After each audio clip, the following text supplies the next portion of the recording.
Hello everyone, AutoChamp Wandelen over here, and right next to me is the Jaecoo 7. Now, this is not another new electric SUV. This SUV is a plug-in hybrid. Big question, everyone. Is this the techiest crossover SUV ever? Well, there's a reason I have this question, because I've been around it for only 5 minutes and I already noticed a number of cool things which I've never ever seen from Stellantis, the Volkswagen Group, and any other cool electric car manufacturer of today. Let's take a look at them. Now, before we go further, make sure to push the subscribe button and watch this video till the end, because I will be expressing my perspective of the Jaecoo 7, everyone. Now, for a price of 39,000 euros, you will not believe how techy this car is. Especially, this has to be one of the first times this is not an electric Chinese car. This is a plug-in hybrid Chinese car, everyone. And that too, the dimensions are very similar to the Toyota RAV4 and the Volkswagen Tiguan. Get those cool headlights and daytime running lights, everyone, and you even get air vents onto the side. The design at the front looks very nice. Now, when it comes to Chinese car manufacturers, it's true that they can have a bit of an identity crisis, but there's something very appealing about what Jaecoo has done with this particular Jaecoo 7. Those are some amazing looking wheels, although there's something about the center area that kind of reminds me of something Jeep usually does. But then, to be fair, this is just a minor detail. It still looks very cool from certain angles, and the fact that they added this part to the wheel, it's quite nice. But just one thing I found a bit odd is that, given all of this, why do you have a red caliper hidden there? You get pop-out door handles. These are quite nice, and they're quite solid, everyone. And then if we look towards the rear, it's still all boxy, it's all straight lines, but it is still cool nonetheless, everyone. It is still unique in its design, and to be fair, a lot of car manufacturers are obsessing with this sort of design where you have a continuous rear light. And now over to the interior of this Jaecoo 7. Already I see that we get seating memory. Now, if I'm being honest, I'm not a fan of seating memory because I'd rather adjust the seat myself, and that's perfectly fine. Now, the seat is really nicely decorated. You even get seating piping. Wow, okay, for an SUV of this price and segment, it's very rare you get seating piping. Usually piping is something you get at a vehicle of 70,000 euros minimum. In terms of technology, it's really cool how Jaecoo has gone about it. It's very nice. So you even get the EV button, so you can go full electric mode, but I think there's an autonomy for this, the shorter autonomy. And that's normal. It's just like Toyota as well, and most plug-in hybrids. And then your transmission is just right here, everyone. It's just onto the steering wheel, so similar to what the Volkswagen Group has obsessed over. And then the soft touch buttons on the steering wheel are very nice, by the way. I like the piano black effect. Now, when it comes to interior presentation, let's talk about my first impression, guys. Straight lines everywhere. That's already boring for me. In my opinion, it's a bit boring.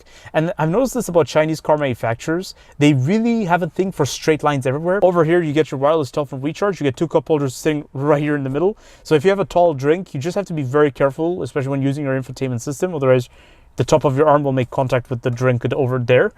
And the window buttons are really cool. All 4 windows are automated, and you get this sort of window button, guys. Now, for many years, I've been around all kinds of cars, and this has to be the first time I've ever seen a window button like this. This is epic, everyone. I like it. I like it. And when it comes to practicality solutions, you get your center glove box over here, and you even get a panoramic sunroof, everyone. That's epic. This car is super duper techy. Already, both front seats get electric seat adjustments. That's great. And then I forgot to mention something about the steering wheel earlier. I like how it feels, the squidgy leather. That's very nice. That's real good. The infotainment is very easy to navigate around, and apparently you get a 540-degree parking camera. Look at this, everyone. You get indicators that show you the side of the vehicle.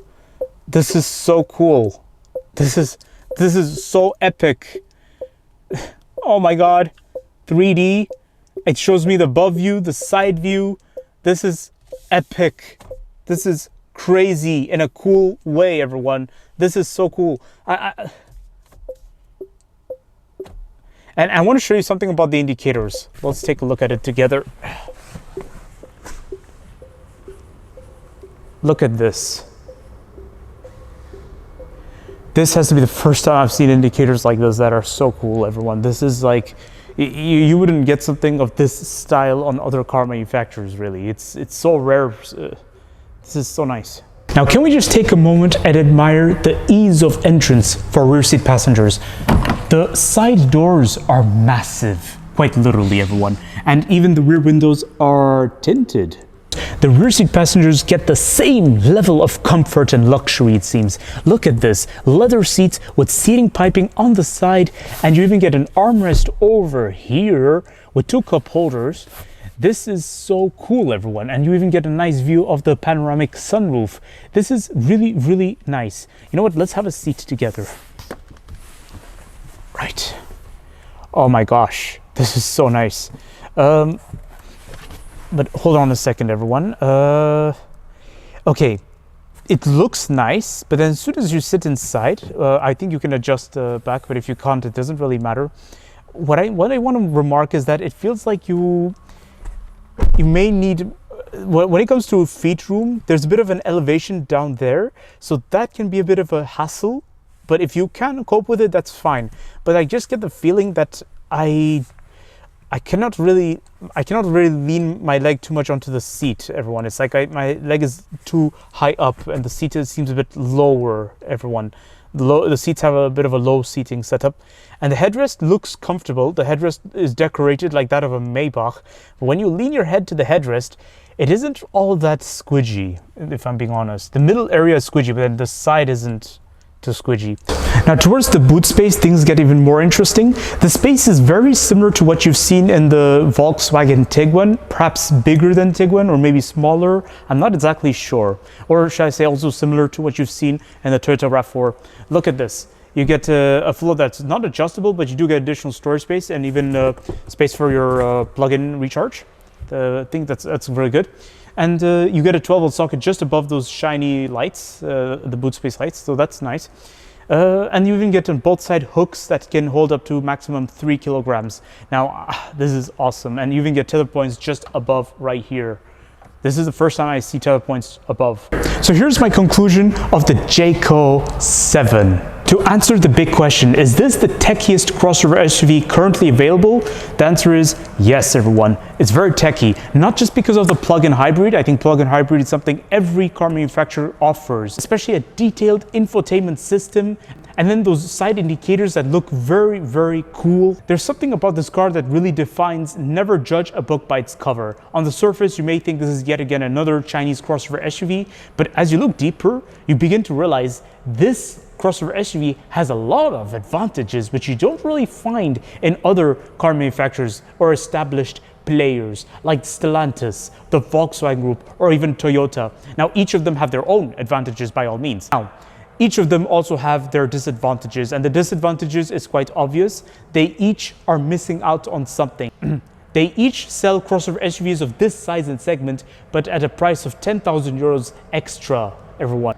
Whereas this Jaecoo 7 is great value for money. It's one of the best value for money vehicle I've ever seen. So don't forget to like, subscribe, and leave a comment in the comment section below sharing your thoughts of this Jaecoo 7. And do you agree with my perspective of the Jaecoo 7, or do you have a different thought? Please let me know in the comment section. I will see you all next time.